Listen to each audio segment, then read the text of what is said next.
Bismillahirrahmanirrahim. Assalamualaikum warahmatullahi wabarakatuh. Selamat siang, Bapak Ibu semua, peserta mata kuliah Perspektif Psikologis dalam Pengajaran Bahasa Asing. Pada sesi kali ini, kita akan membahas tentang primary language impairment. Ya, ini adalah salah satu topik yang sudah disepakati ya, yang akan kita coba kupas atau saya coba share dulu ya hal-hal yang mendasarnya begitu ya pada presentasi kali ini. Nah, untuk primary language impairment ya, ini biasanya ya atau lazimnya kita baca ya di literatur bahwa ini terjadi pada anak-anak gitu ya. Jadi berbeda dengan bahasan pada minggu lalu ya yang saya meramunya ya lebih kepada neurolinguistik ya lebih kepada orang dewasa ya. Tapi untuk primary language impairment ini kita belajar dari literatur, dari penelitian terdahulu, ini terjadi pada anak-anak ya, bahkan semuda 1 tahun ya, yang menjadi peserta penelitian atau yang diteliti. Baik, selayang pandang primary language impairment. Nah, di literatur Bapak Ibu, gangguan bahasa ini juga disebut sebagai specific language impairment ya atau SLI. Jadi ketika kita membaca literatur ya dengan istilah-istilah yang barangkali berbeda dari satu ahli ke ahli lain, ya saran saya kita bisa memahami karakteristik yang mendasar ya, apa saja karakteristiknya yang kemudian mendukung istilah ya, istilah sebuah gangguan gitu. Karena seringkali namanya barangkali berbeda tapi sebenarnya gangguannya mirip atau sama gitu ya. Yang sebaliknya bisa saja terjadi, tapi yang saya garis bawahi adalah jangan terpaku pada namanya ya. Kita tahu namanya tentu saja sangat baik, tapi juga kita harus tahu apa namanya karakteristik bahasanya gitu ya. Apa sih gangguannya apa saja yang kemudian disebut sebagai PLI atau SLI. Nah, untuk kali ini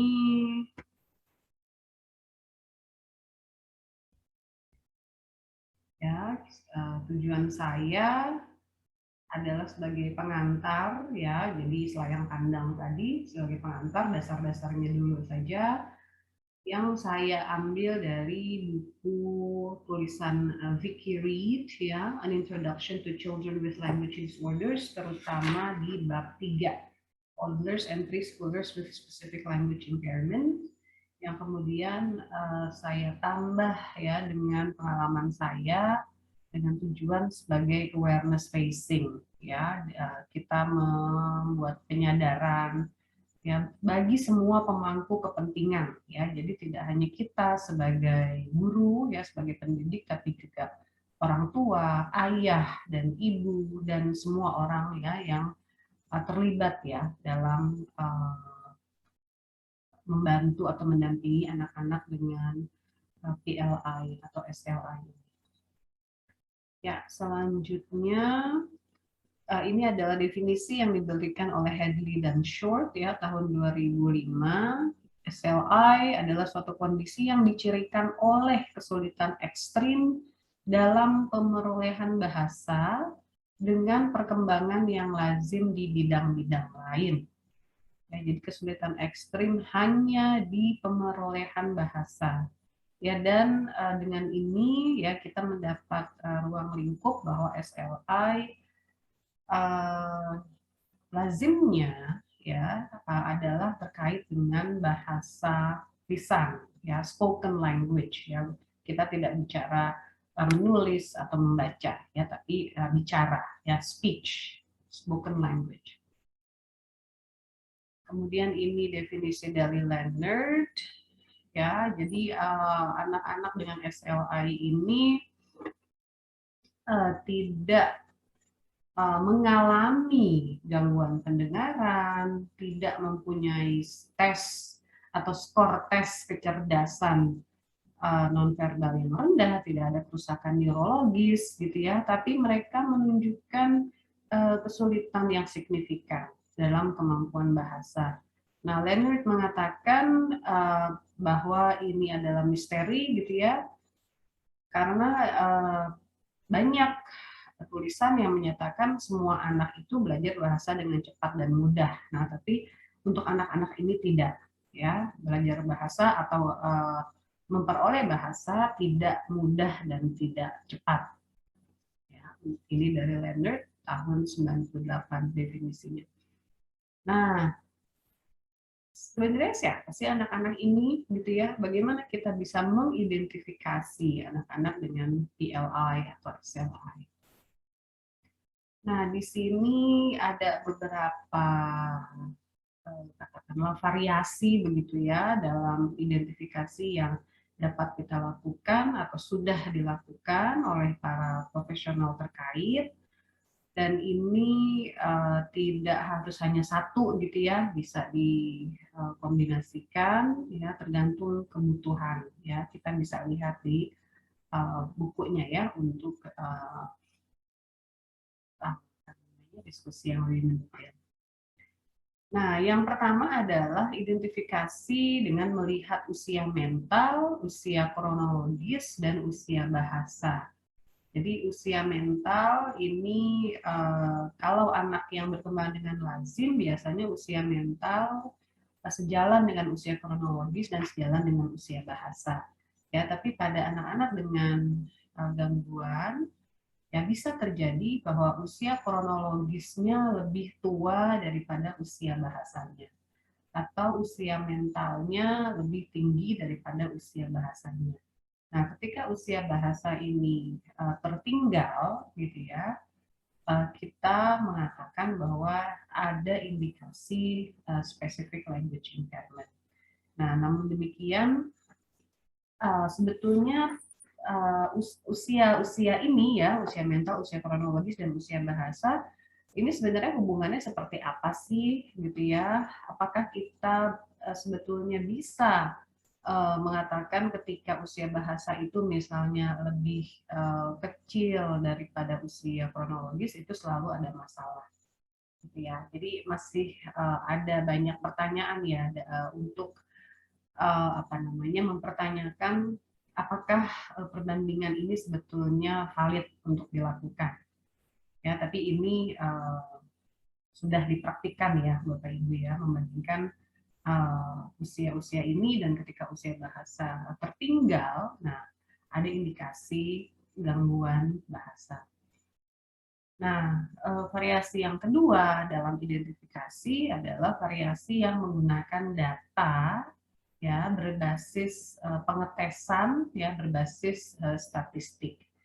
Nah, jadi banyak anak begitu ya, beribu-ribu anak dites, lalu kita melihat ada variasi normal ya, yang anak-anak yang lazim ya pada usia 2 tahun, 3 tahun, 4 tahun, 5 tahun dan seterusnya yang lazim terkait fonologi, terkait morfologi, sintaksis dan sebagainya itu seperti apa ya, variasi normal ya, karena tidak sama ya, bahkan anak-anak yang tidak mengalami SLA ini tidak sama sebetulnya perkembangannya, jadi ada variasi. Tapi bagaimana yang normal ya, itu ditangkap ya oleh sebuah penelitian yang berskala besar. Oke, kita tahu variasi normalnya seperti ini.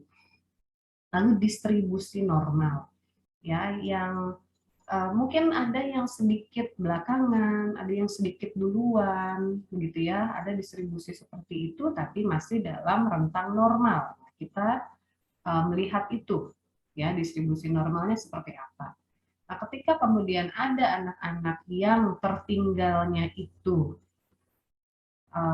sekian gitu ya, ada standarnya ya, tertinggalnya dengan bahasa statistik misalnya standard deviation begitu ya, minus sekian. Nah, itu kemudian berdasarkan data tadi ya, data yang database-nya sangat besar, ya berdasarkan data tadi kemudian kita mengatakan oh ini ada indikasi SLI seperti itu. Nah, sekali lagi variasi identifikasi seperti ini sangat berbasis pada data kuantitatif, terutama yang kemudian apa namanya didokumentasikan gitu ya, ada nilainya tertinggi berapa, terendah berapa, rata-rata berapa dan sebagainya. Nah, nomor 3, variasi selanjutnya atau langkah yang juga sudah dipakai dalam identifikasi adalah menggunakan petanda klinis. Jadi ketika ada anak-anak misalnya kesulitan dengan non-word repetition, begitu ya, non-word repetition, ini ada indikasi dia mengalami SLI. Ya, tapi tentu saja petanda klinis ini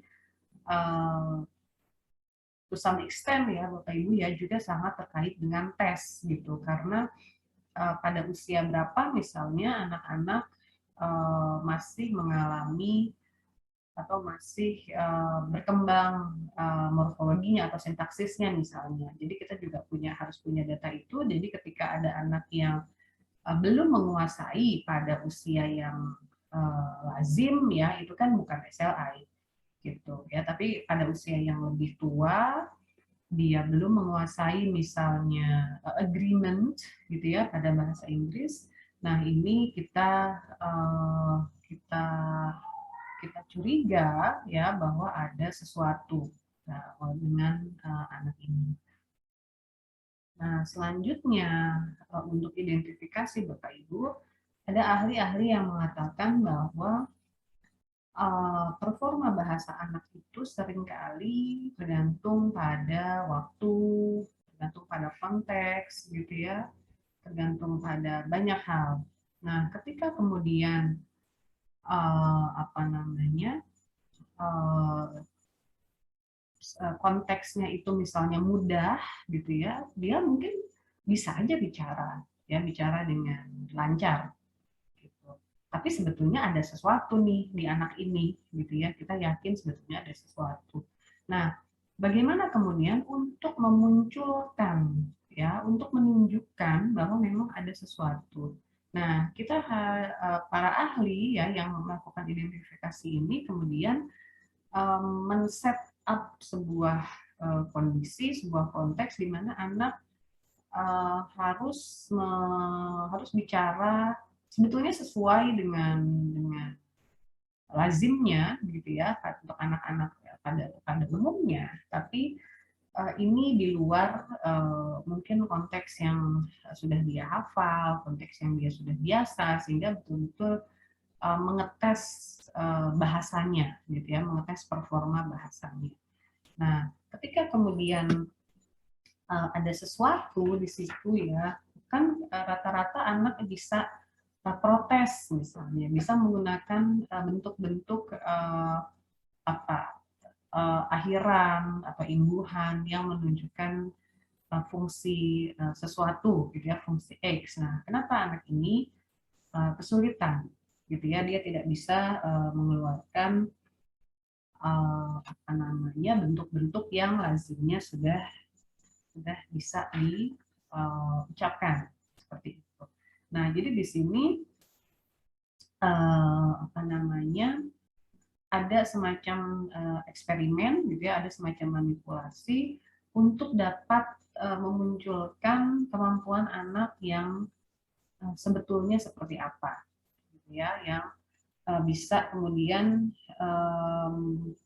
memberikan informasi gitu ya, memberikan informasi kesulitannya itu sebetulnya di sisi yang mana, ya apakah lebih ke morfologi, sintaksis atau pragmatik atau yang lain-lain.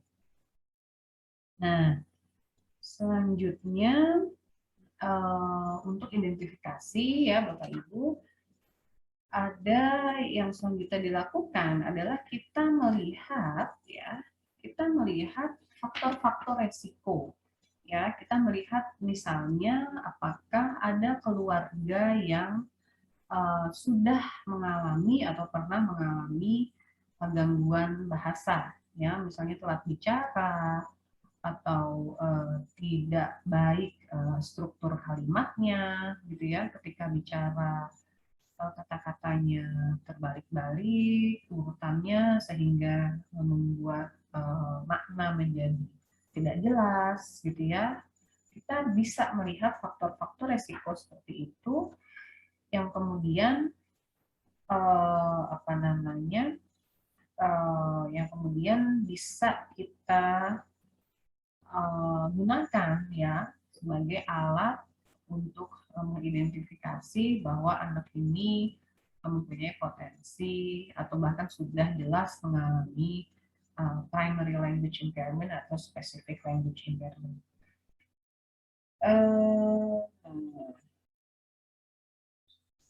Gitu ya terkait dengan identifikasi. Jadi ada beberapa variasi yang sudah dilakukan dan bisa juga kita lakukan ya di lapangan. Baik, selanjutnya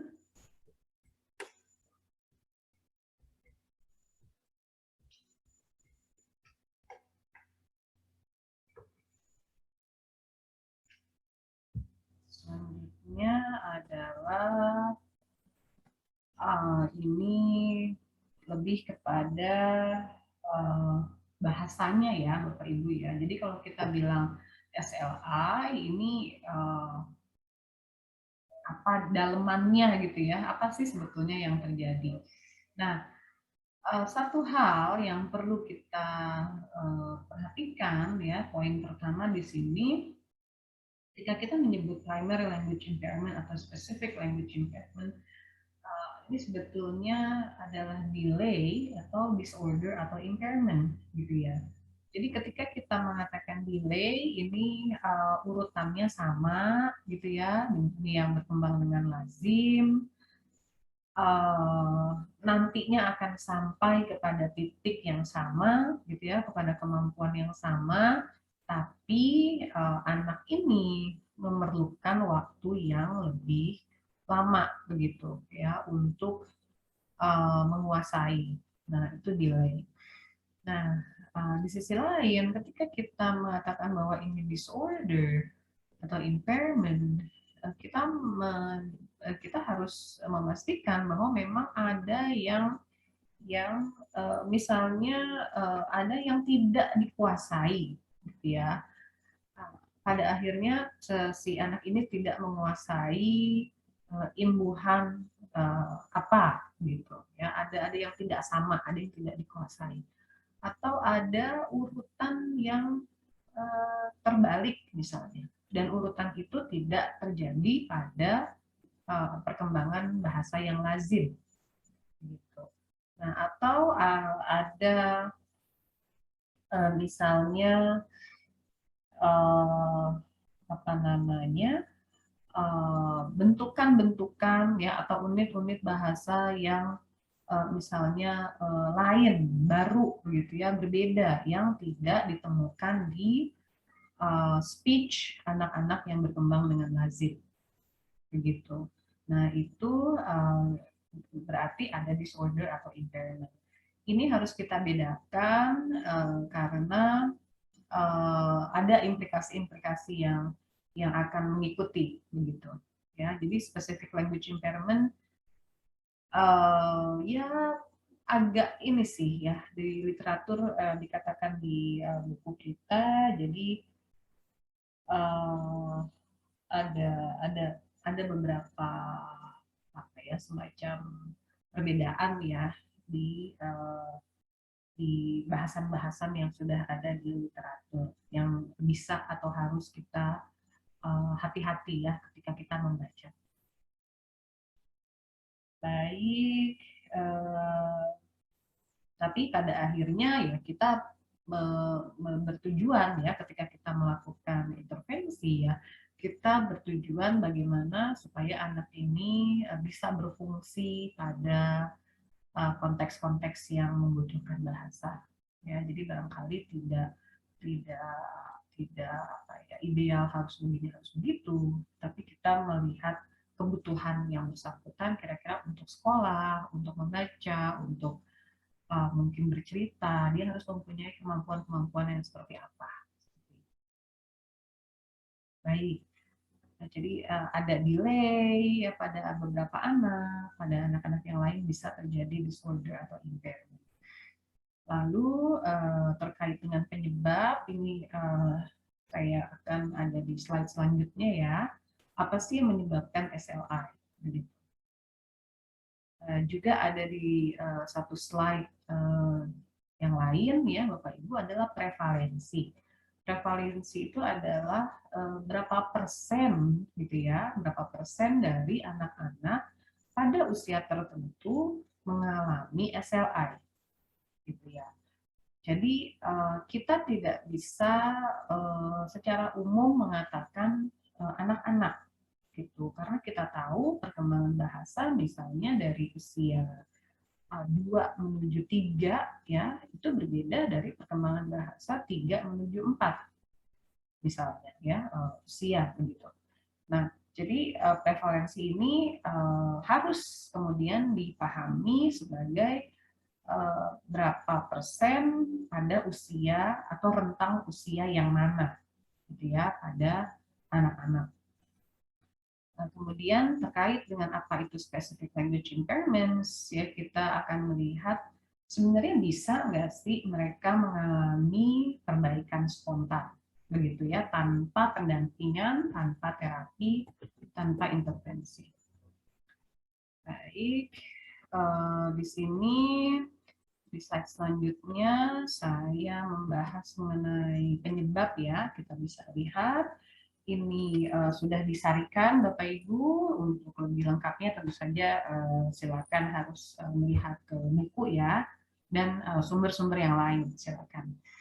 Jadi penyebab SLI dikatakan atau dihipotesiskan ada beberapa ya, mungkin tidak saling apa ya excluding gitu ya, bisa terjadi mungkin dua bersama-sama pada satu orang yang sama dan selanjutnya ya. Jadi tidak harus hanya satu gitu ya, intinya seperti itu.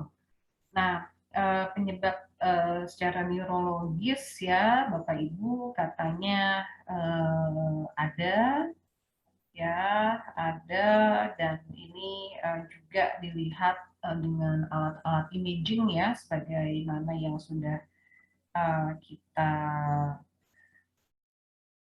kita bahas minggu lalu ya.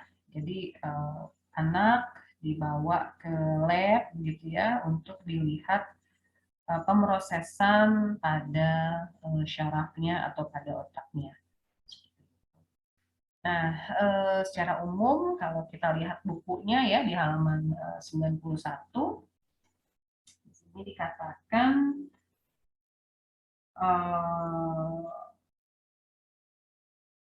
ada hubungan juga ya dengan hemisfer kiri, ya, tapi tidak terlalu jelas ya, atau tidak terlalu serius ya menyebabkan masalah sebagaimana jika hemisfer kiri rusak pada orang dewasa ya ini jelas akan menyebabkan afasia seperti itu. Tapi di anak-anak ternyata tidak selalu ya. Nah, sekarang kita lihat masih di halaman 91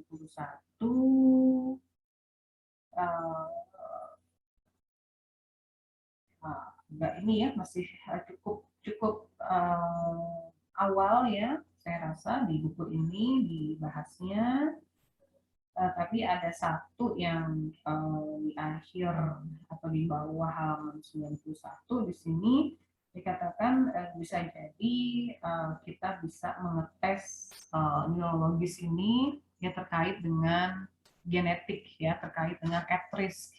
Jadi kalau memang dia sudah punya keluarga yang sudah mengalami SLI, bagaimana pemrosesan bahasanya ya yang kemudian dilihat dengan alat-alat imaging ya, brain imaging.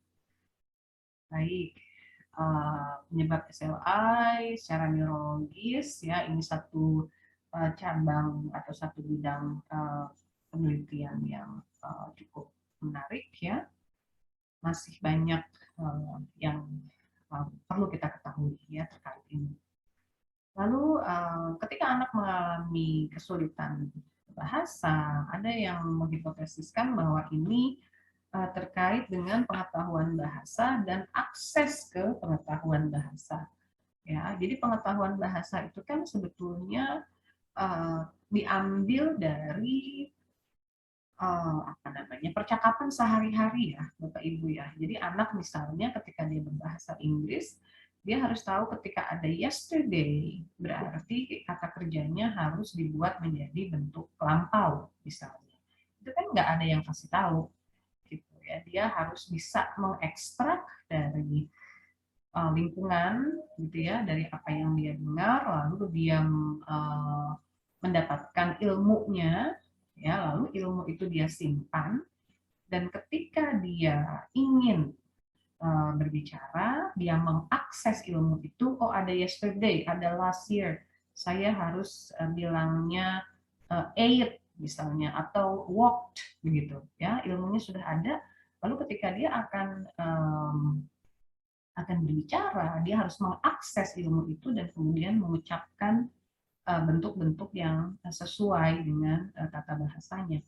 Nah, ada yang kemudian menghipotesiskan bahwa ada kesulitan dalam mengekstrak pengetahuan bahasa dari lingkungan, ya, dari yang tadi dari yesterday lalu muncul ed itu hubungannya seperti apa, itu sulit. Lalu untuk mengakses, jadi mungkin pengetahuannya sudah ada, tapi aksesnya itu maju mundur gitu ya, kadang bisa, kadang enggak. Nah, ketika dia bisa, lancar. Tapi ketika dia tidak bisa, nah muncullah misalnya kata kerja bentuk pertama, ya last year I eat misalnya, ya itu ketika aksesnya tidak sukses. Nah, ini dihipotesiskan ya menjadi penyebab SLI. Nah, selanjutnya Bapak Ibu ada yang menghipotesiskan bahwa penyebab SLI adalah defisit kognitif. Ya, defisit kognitif di sini misalnya di halaman 92 ya disebutkan terkait sebentar ya, symbolic play, ya, hypothesis formation and testing, representational thought. Ya, jadi symbolic play yang merupakan kemampuan kognitif ya, ketika kita bermain ya simbolis, main berpura-pura begitu ya. Ini sebetulnya akan membuat kita bisa memahami sudut pandang orang lain, ya kenapa ada saya, kenapa ada kamu, begitu ya. Kadang-kadang saya itu saya, kadang-kadang orang lain mengadres orang yang sama sebagai kamu, ya hal-hal seperti itu dikatakan sebagai terkait dengan symbolic play yang merupakan kemampuan kognitif. Nah, hal-hal seperti ini kemudian terganggu ya, atau hypothesis formation gitu ya, bahwa ketika kita mendengar sesuatu kita membentuk hipotesis atau hipotesis, oh barangkali ketika saya mau mengucapkan ini bahasanya seperti ini gitu. Nah, itu terganggu. Nah, kemampuan-kemampuan itu yang merupakan kemampuan kognitif ya dihipotesiskan terganggu pada anak-anak dengan SLA sehingga menyebabkan adanya bahasa yang tidak sesuai ya dengan usia kronologisnya misalnya. Nah, selanjutnya ada yang menghipotesiskan bahwa penyebab SLI adalah defisit pemrosesan informasi yang juga terkait dengan defisit kognitif ya, Bapak Ibu. Di halaman 92 kita bisa merujuk ke situ ya di paragraf yang bawah. Di sini dikatakan bahwa ada ada semacam dua variasi ya. Satu adalah kesulitan pada pemrosesan informasi yang umum ya, misalnya terkait dengan kecepatan ya, anak-anak ini tidak baik atau tidak sanggup memproses informasi yang disajikan dengan cepat ya. Kita tahu bahwa bahasa itu kan sangat cepat ya, spoken language itu sangat cepat. Nah, ketika tidak bisa mengikuti kecepatannya ya, tentu saja tidak bisa memproses apa yang ada di dalam sinyal gitu ya, apa yang ada di dalam input. Nah, itu sebagai contoh defisit ya pada pemrosesan informasi secara umum. Nah, yang kedua itu adalah terkait dengan proses-proses yang partikular gitu ya, proses-proses yang tertentu ya. Misalnya di halaman 93 ya kita baca such as the temporal processing of rapidly changing auditory stimuli or phonological processing. Nah, jadi bisa jadi kalau yang tadi ya yang apa namanya penjelasan pertama dalam defisit pemrosesan informasi ini, kesulitan terkait kecepatan itu berlaku untuk semua jenis stimulus ya. Tapi untuk yang kedua, yang proses-proses tertentu ya Bapak Ibu, ini lebih kepada stimulus auditory ya, stimulus bahasa, stimulus yang kita dengar seperti itu. Nah, kalau yang lain misalnya gambar atau mungkin apa gambar atau benda gitu ya, benda yang dipindahkan dengan cepat lalu kita harus memproses gitu ya, menaruh misalnya dikasih ditaruh di mana begitu, itu tidak masalah ya, tapi hanya bahasa yang terganggu. Nah, ini yang katakanlah variasi kedua dalam defisit pemrosesan informasi. Ya, tapi kita lihat bahwa ada benang merahnya ya, ini terkait dengan rapidly changing ya, rapidly changing stimuli ya, stimulus-stimulus yang cepat berubah ya, disajikan secara cepat, cepat berubah dan pemrosesannya juga harus cepat. Nah, ini yang dihipotesiskan menjadi sulit ya untuk anak-anak yang akhirnya mengalami SLA. Selanjutnya penyebab SLI dikatakan adalah lingkungan bahasa. Ya, jadi ada apa ya, semacam tingkah laku ya, atau respon bahasa atau paparan bahasa yang justru me, apa ya, menumbuhkan gitu ya, yang justru mendorong munculnya bahasa yang terganggu gitu. Jadi misalnya di sini dikatakan di halaman 95 bahwa ada perbedaan kualitas gitu ya antara ibu atau orang tua dengan yang anaknya mengalami SLI dengan ibu atau orang tua yang anaknya tidak mengalami SLI terkait recast. Ya, recast itu adalah memberikan respon gitu ya, yang lebih baik akurasi grammarnya kah, atau semantisnya kah, atau morfologisnya, dan tataran bahasa yang lain. Ya, tapi intinya ketika anak berbicara dan kemudian ada kesalahan, orang tua merespon, ya, dan sekaligus memberikan model bahasa atau kalimat yang baik itu seperti ini, begitu. Nah, ada perbedaan ya ketika anaknya itu punya SLI atau tidak katanya, sehingga dikatakan bisa jadi gitu ya, bisa jadi anak tidak dipaparkan atau tidak terpapar dengan contoh-contoh yang baik, yang kemudian dia bisa belajar dari contoh-contoh itu gitu ya, sehingga ada fitur-fitur bahasa yang kemudian tidak dikuasai seperti itu ya. Tapi ada apa namanya ya, ada kekhawatiran di sini, apakah lingkungan bahasa yang tidak suportif tadi merupakan penyebab atau sebetulnya hasil ya dari SLI. Ya bisa saja anaknya memang sudah kesulitan gitu ya, sehingga ketika diajak ngomong juga sulit ya, dan kemudian itu membuat orang menjadi tidak semangat begitu ya untuk berbicara dengan anaknya, ya bisa saja. Jadi apakah ini hasil atau penyebab? Nah, itu yang harus dipastikan.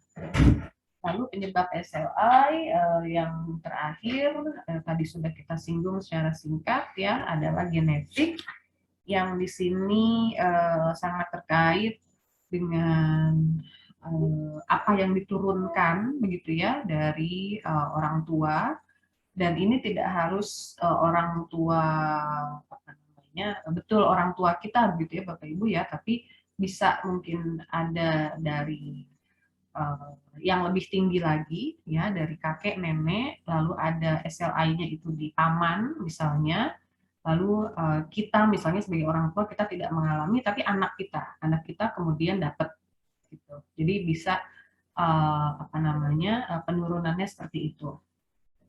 Nah, yang menarik Bapak Ibu di halaman 97 ya, kita bisa melihat bahwa apa namanya genetik ini ya sebetulnya ada nantinya kaitan dengan lingkungan gitu ya, bahwa ketika kita misalnya kesulitan dengan sintaksis gitu ya, misalnya kita akan memberikan contoh bahasa yang sintaksisnya tidak lengkap gitu. Nah, yang kemudian itu yang di apa diambil gitu ya, atau disimak sehari-hari oleh anak kita. Nah, jadi ada semacam interaction ya, interaksi antara genetik dan lingkungan. Nah, di sini kalau Bapak Ibu baca mungkin literatur yang lain ya, bagaimana kita kemudian menentukan genetik secara murni. Nah, genetik secara murni kemudian salah satu jalannya adalah meneliti apa namanya kembar ya, kembar identik ya, yang kita tahu punya turunan genetik terkait SLI, tapi kemudian mereka dibesarkan pada lingkungan yang berbeda. Nah, ketika betul dua-duanya ini misalnya menunjukkan gejala-gejala SLI, ya, ini menjadi bukti yang lebih kuat ya bahwa genetik itu bisa secara lebih murni gitu ya, tidak terkait dengan lingkungan, karena kan lingkungannya ada lingkungan satu dengan lingkungan yang lain ya, yang tentu saja berbeda, tapi tetap si dua orang kembar identik ini ya tetap terjadi SLI-nya yang sudah ada di dalam gen yang diturunkan oleh orang tua seperti itu. Nah, jadi ini ada juga terkait SLI, terkait genetik ya, twin studies ya, ini juga merupakan bidang penelitian yang cukup menarik ya Bapak Ibu. Kalau nanti ada waktu saya sarankan ya untuk bisa melihat ini, untuk bisa untuk bisa melihat ya atau memahami penyebab SLI secara genetik itu seperti apa. Baik, selanjutnya ya masih tentang apa detail gitu ya, rincian dari SLI. Ini kita akan membahas prevalensi di sini. Ya, tadi sudah saya singgung bahwa kita harus melihat rentang umur ya Bapak Ibu ya. Jadi tidak bisa misalnya 1 sampai 5 tahun begitu ya. Eh, Kalau bisa sih jangan ya, karena memang ada perbedaan-perbedaan yang cukup maknawi ya di antara usia-usia itu terkait perkembangan bahasa. Nah, dengan demikian, ya oleh karena itu, ketika kita bicara prevalensi, ini bisa berbeda dalam rentang umur yang berbeda. Ya, namun demikian, secara umum, angka yang disepakati ya dari berbagai penelitian itu adalah sekitar 7%. Ya, 7% dari populasi anak pada usia tertentu itu mengalami specific language impairment. Nah, petanda paling awal yang sudah ditemukan oleh banyak penelitian adalah yang disebut slow expressive language development atau SELD ya. Jadi pada usia 1,5 sampai 2 tahun atau 18 bulan sampai 24 bulan 10 sampai 15 anak ini mengalami SELD ya. Dia lambat bicara, ya ekspresif ya, kata pertamanya itu muncul terlambat ya di atas 2 tahun atau bahkan 3 tahun ya, hal-hal seperti itu. Jadi pada usia sekitar 2 tahun prevalensinya adalah antara 10 sampai 15%. Lalu SLI ya pada usia 4 tahun prevalensinya di angka sekitar 10%. Jadi kita bayangkan Bapak Ibu 10% ini berarti 1 dari 10 anak ini mengalami SLI. Seperti itu. Nah, lalu bagaimana pada usia yang lebih tua gitu ya? Misalnya di sini saya ambil data dari usia 5,5 tahun. Dikatakan sebagian besar menunjukkan perbaikan ya, yang mungkin secara awam kita katakan oh udah nggak masalah Bu bicaranya, udah normal gitu ya. Nah tapi kita harus hati-hati dan sebaiknya tetap melihat secara rinci ya dengan tes yang terstandar, karena ditemukan di penelitian-penelitian lain Bapak Ibu ya, walaupun kelihatannya sudah normal, nilai tes ya anak-anak yang sebelumnya mengalami SELD ini ada di bagian bawah daftar performa normal. Ya, jadi normalnya tuh kalau misalnya kita tes 100 orang ya dia mungkin nomor 95, ya masih normal sih gitu ya misalnya. Dari 100 yang dikatakan normal dia nomor 95 misalnya. Nah, dia normal, tapi bagaimana gitu ya? Ini udah hampir hampir di luar yang normal ya. Jadi performanya cukup rendah ya sebetulnya ya. Nah, ini terkait dengan prediksi ke depannya gitu ya. Kita tetap harus mengetahui sebaiknya ini betul atau tidak mengalami slow expressive language development gitu ya, betul tidak ada masalah pada morfologi, sintaksis dan sebagainya pada usia sebelum 5 tahun ya, karena kita harus do something gitu ya, kita harus dampingi gitu dari katakanlah dari umur 2 tahun sampai 5 tahun ini, 3 tahun ini harus secara intensif kita dampingi ya. Karena kemampuan bahasa pada usia 5 tahun Bapak Ibu ini memprediksi kemampuan bahasa, literasi dan numerasi pada masa dewasa. Itu. Jadi bahwa dia misalnya kemudian tidak bisa bersosialisasi gitu ya, kan pakai bahasa ya bersosialisasi, kita ngobrol gitu, kita cerita, kita gosip, itu kan semua bahasa. Ya, literasi ya zaman sekarang ini orang yang tidak bisa baca akan cut off gitu ya, akan tidak bisa menikmati banyak banyak kemudahan ya, akan ketinggalan informasi dan sebagainya. Dan numerasi tentu saja ya, tetap kita harus bisa melakukan perhitungan-perhitungan yang mendasar ya untuk bisa berfungsi dengan baik sehari-hari. Nah, jadi walaupun ada yang kelihatannya membaik gitu ya pada usia 5 tahun, tetap harus kita lihat secara mendetil, Bapak Ibu tetap harus kita dampingi gitu ya, yang mana yang masih lemah gitu, karena kalau tidak didampingi ya, tidak di input ya dan dilatih terus-menerus, tentu saja ada kekhawatiran akademiknya nantinya akan terganggu. Baik. Nah, terakhir Bapak Ibu dalam kaitan dengan tadi ya SLI apa sih secara lebih rinci. Ini slide ini saya bicara kita melihat pemulihan atau perbaikan spontan. Nah, untuk tabel yang saya munculkan Bapak Ibu ya, silakan lihat di halaman 105. Ya, nanti yang belum mendapatkan bukunya bisa menghubungi saya. Ya, jadi saya paham, saya tahu bahwa ini sulit dibaca ya, kecil-kecil. Ya, jadi silakan nanti bisa cek lagi halaman 105 atau menghubungi saya untuk dikirimi bukunya.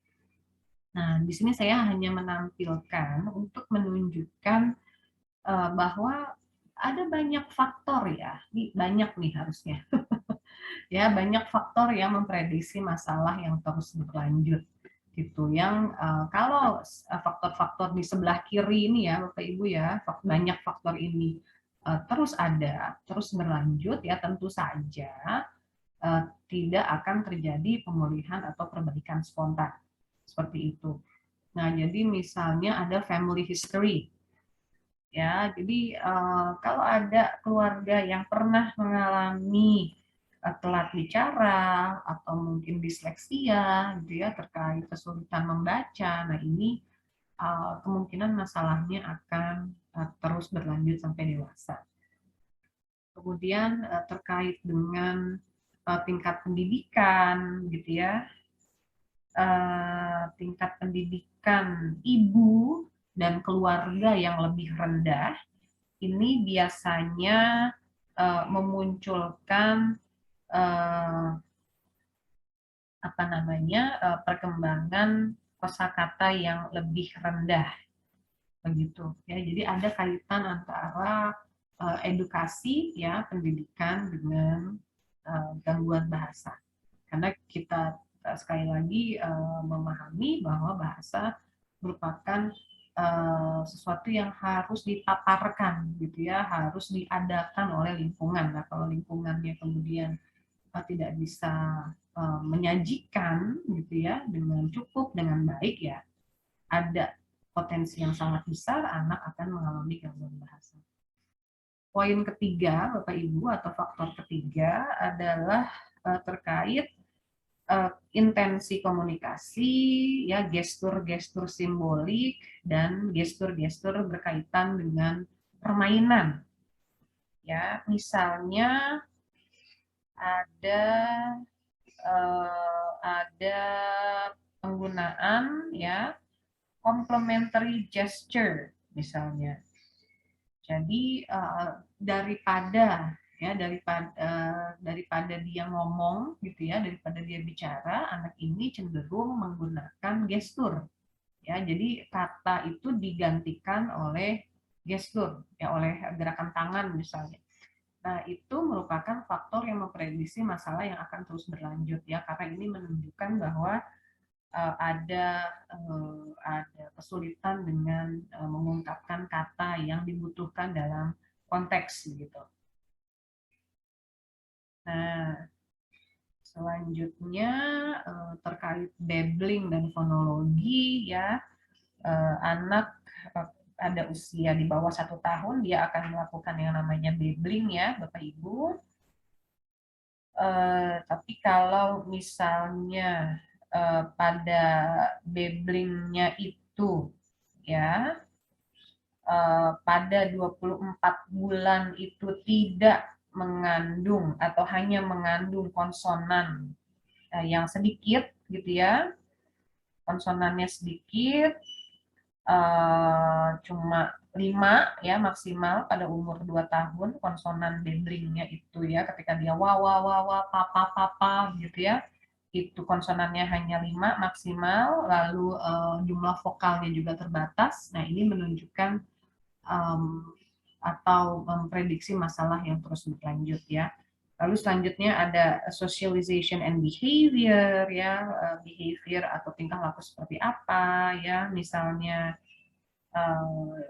ada behavior problems ya, ada attention span ya, apa fokusnya itu tidak lama ya, hal-hal seperti itu ini juga memprediksi masalah yang akan terus berlanjut. Lalu tadi ada clinical markers ya, jika clinical markersnya ini terus-terusan ada ya tentu saja harapannya kecil ya untuk perbaikan. Lalu ada beberapa yang lain ya, dua terakhir itu ada narrative production dan severity of delay. Ya, jadi narrative production ini misalnya dia bercerita, berceritanya hanya pendek-pendek, atau dia bercerita tapi urutan temporalnya ya, urutan waktunya itu dia kesulitan. Nah, ini salah satu faktor yang memprediksi masalah yang terus berlanjut. Lalu ketika SLI-nya ini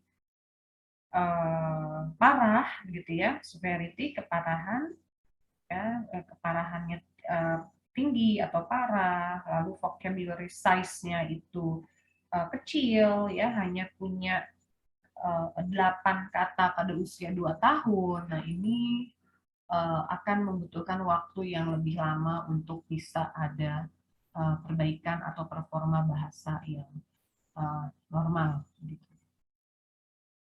Baik, di sini secara singkat ya, selayang pandang kita lihat pada SLI bisa terjadi ini semua ya, Bapak Ibu ya, gangguan pada kemampuan prekursor bahasa, gangguan fonologis, semantis, morfologis dan sintaksis, pragmatik dan interaksi sosial, dan gangguan naratif.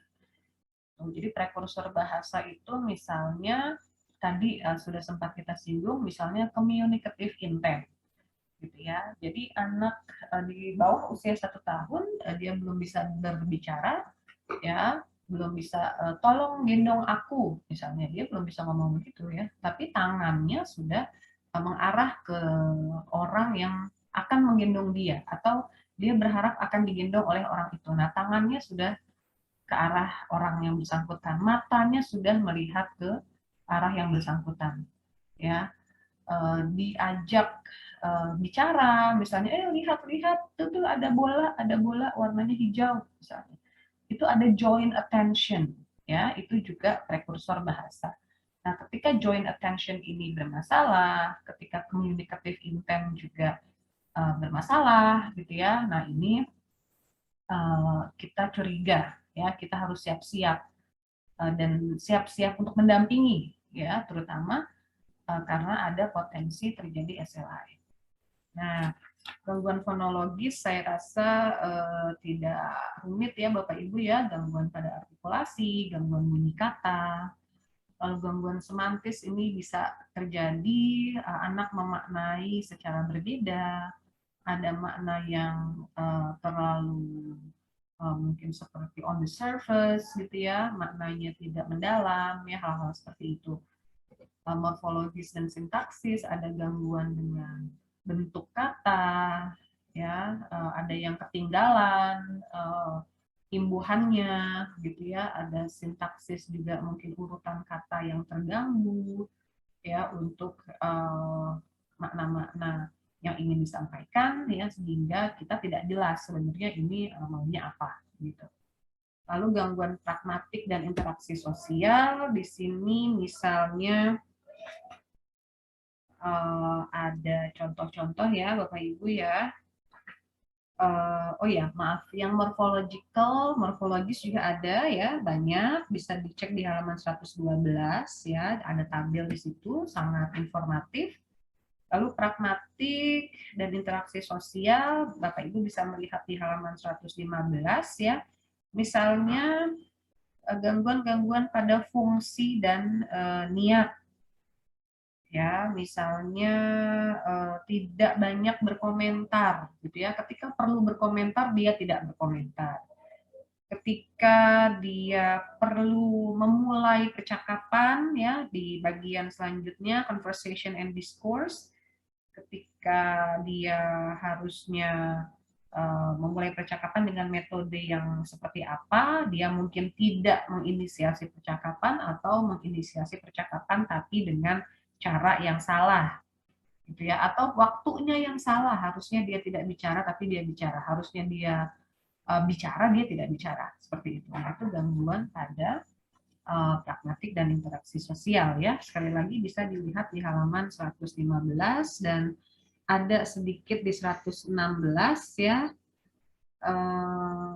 Misalnya modify messages on the basis of interactance age ya. Jadi ketika kita bicara dengan anak kecil dibandingkan bicara dengan orang dewasa kan tentu saja bahasanya berbeda ya, ada intonasi yang berbeda, ada pilihan kata yang berbeda dan sebagainya.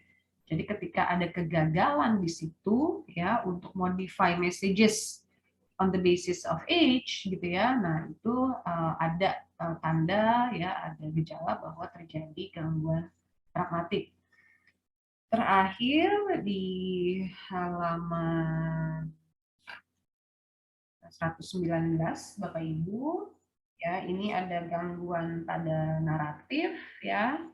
Jadi kita tahu ya sangat penting ya pada usia sekolah ya, dimulai dari umur 7 tahun itu untuk bisa bercerita, untuk bisa menyampaikan satu tema gitu ya, satu tema dengan beberapa kalimat yang terkait. Nah, anak-anak dengan SLI ya, satu kemungkinan yang bisa terjadi adalah yang terganggu adalah kemampuan atau produksi naratif gitu ya, bahwa dia dengan tadi misalnya terkait dengan gangguan semantis ya, dia tidak bisa kemudian memilih kata, merangkai kata yang sesuai gitu ya untuk bisa menyatakan suatu hal gitu atau suatu cerita atau menjawab soal misalnya ya, jadi akan terjadi juga yang seperti ini. Nah, untuk identifikasi Bapak Ibu ya, ketika kita nantinya bicara intervention tentu saja harus dilihat sisi mana gitu ya, sisi mana yang terganggu, lalu target kita apa ya, pelatihannya nanti setiap minggu itu bahannya apa dan sebagainya gitu ya. Karena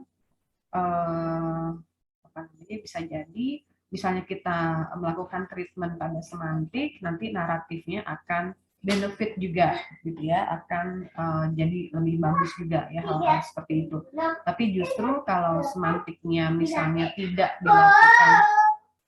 dilakukan treatment gitu ya, kita lebih misalnya fokus kepada sintaksis gitu ya.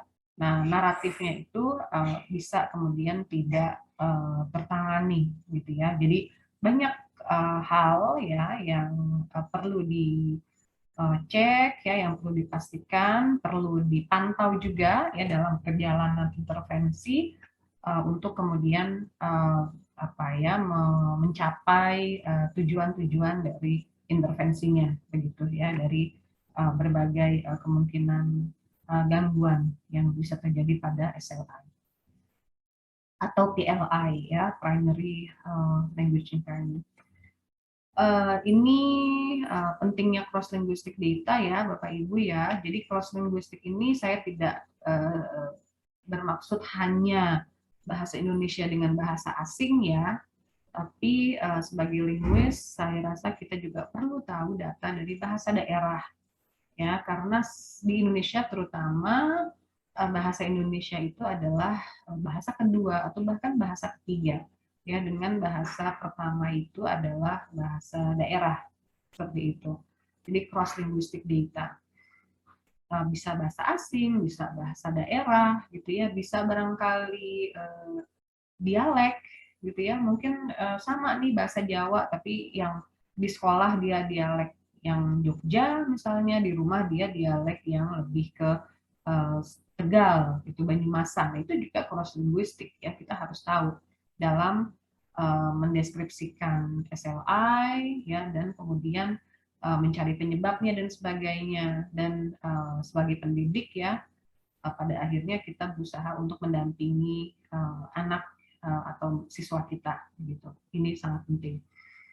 Jadi itu tadi sudah 2 poin ya Bapak Ibu ya, saya rasa kondisi bahasa yang berbeda, karakteristik linguistik yang unik ya, tentu saja tidak hanya kosakata ya, tapi juga kita bicara bunyi bahasa, sintaksis dan sebagainya ya, semua intonasi ya, bahkan jadi semua tataran linguistik ya, bahasa-bahasa itu semua unik.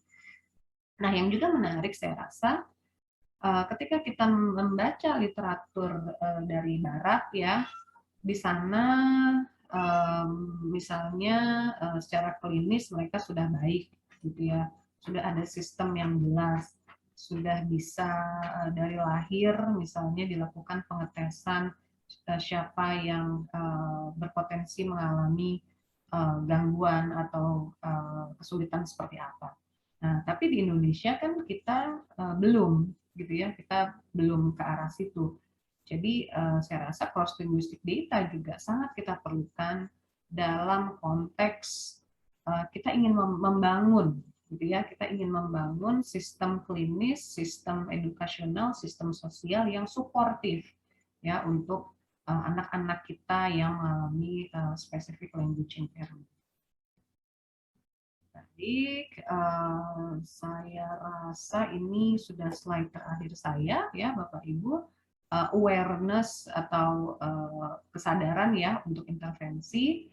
Untuk intervensinya sendiri bisa dilihat di buku mulai dari halaman 125 ya. Jadi saya rasa tidak perlu didiskusikan ya, bisa dicek nanti kalau ada pertanyaan bisa kita diskusikan ya. Di sini saya mencoba untuk memasukkan atau sharing apa yang sudah saya alami ya di lapangan terkait gangguan bahasa. Nah, sebagai orang tua, sebagai pendidik, Bapak Ibu, satu hal yang penting, ya sangat penting, tolong perhatikan kebahagiaan anak. Gitu. Karena seringkali apa ya istilahnya shopping ya orang tua ya, atau kita sebagai pendidik kita menyarankan ada klinik ini, klinik itu, dokter ini atau siapa begitu ya, ini baik bisa dicoba dan sebagainya. Nah, ketika ini terjadi dari satu klinik ke klinik lain, dari satu terapis ke terapis lain dengan barangkali ada pendekatan yang berbeda gitu ya Bapak Ibu ya, itu bisa saja ya kemungkinan anak menerimanya berbeda dengan kita ya, anaknya nggak happy, anaknya capek, anaknya merasa dia ingin main tapi dia tidak bisa main karena dari siang sampai sore dia harus terapi ya, weekend pun dia harus terapi begitu ya. Jadi ada baiknya perhatikan kebahagiaan anak, karena kalau anak tidak bahagia, merasa apa namanya, oh saya jauh banget harus terapi, saya capek gini-gini, bisa saja kemudian dia menolak untuk melakukan terapi, gitu, tantrum, nangis, pergi, gitu ya, tidak mau ikut ketika diajak terapi dan sebagainya. Nah ini sangat penting untuk diperhatikan. Lalu sebagai orang tua, pendidik, Bapak Ibu ya, kita harus menyadari dan menerima ya ada sesuatu tentang bahasa anak kita. Ya harus tidak boleh denial, kita harus menerima gitu. Karena ketika orang tua denial ini apa ya, wasting time. Ya harusnya anak sudah bisa didampingi, harusnya orang tua sudah bisa mencari informasi yang evidence based ya, tapi malah masih sibuk denial. Enggak kok, anak saya oke-oke aja gitu ya. Jadi kita wasting time. Jadi dari kita menerima, kita mencari informasi yang evidence based, pastikan semua berbasis bukti ilmiah ya Bapak Ibu. Jangan pseudoscience ya, jangan katanya-katanya ya, karena ini anak kita ya, anak kita yang dikorbankan kalau ini pseudoscience ya. Kita sudah waktu, sudah biaya, anaknya nggak happy misalnya ya, lalu ternyata yang dilakukan juga pseudoscience. Ini kan sayang sekali. Lalu poin selanjutnya, intervensi ya Bapak Ibu, saya menyarankan bicara dengan ahli yang terkait ya, sesuai porsinya ya. Jadi ketika ada hal-hal terkait psikologis gitu ya, berarti kita bertanya kepada psikolog ya. Oh, ini anak saya sepertinya attention span-nya sangat rendah, bagaimana, atau sangat singkat gitu ya, bagaimana saya membantu, berarti tanyanya kepada psikolog, bukan kepada dokter. Misalnya dokter lebih kepada medis ya, lebih kepada organiknya gitu ya, apakah ada kelainan syaraf atau apa begitu. Nah, kalau kemudian bicara mengenai materi ya, materi pelatihannya ya, terapis wicara dan ahli bahasa ini merupakan ahli-ahli yang bisa dihubungi gitu, karena ahli bahasa atau linguistik adalah orang-orang yang menyusun bahannya gitu ya, atau mungkin menerjemahkan, melakukan penelitian, lalu yang melakukan terapinya, pelaksananya adalah terapis bahasa. Nah, jadi kita harus tahu ahlinya mana saja, porsinya mana ya, sehingga kita juga mendapatkan informasi yang sesuai gitu untuk kepentingan anak kita atau siswa kita. Nah, intervensi Bapak Ibu, jadilah pendamping dan manajer untuk anak gitu ya. Jadi jangan menjadi manajer untuk kita sendiri. Itu saya mau anak saya begini, tapi anaknya nangis-nangis, jerit-jerit gitu ya, nggak mau, misalnya capek. Nah, kita memaksakan, itu tidak bisa begitu. Tapi kita harus menjadi manajer, harus memperhatikan, oh mungkin pada suatu sesi dia hanya bisa 30 menit gitu ya, dengan materi yang sudah disiapkan 30 menit. Yang penting masuk gitu ya, yang penting paham, yang penting ada hasil. Nah, kalau 30 menit mungkin sudah capek, sudah tidak fokus, nah itu kita sebagai orang tua kemudian harus memahami, oh kita selesai dulu terapinya misalnya. Ya, kapan dilanjutkan lagi sesuai jadwal, kita buat anaknya senang, ya jangan nangis, jangan merasa terpaksa dan sebagainya. Ya, jadi mudah-mudahan dengan intervensi yang seperti ini, ya, walaupun ada penyebab-penyebab seperti tadi yang sudah kita diskusikan ya Bapak Ibu, mungkin ada genetik, ya mungkin ada masalah kognitif dan sebagainya, ya.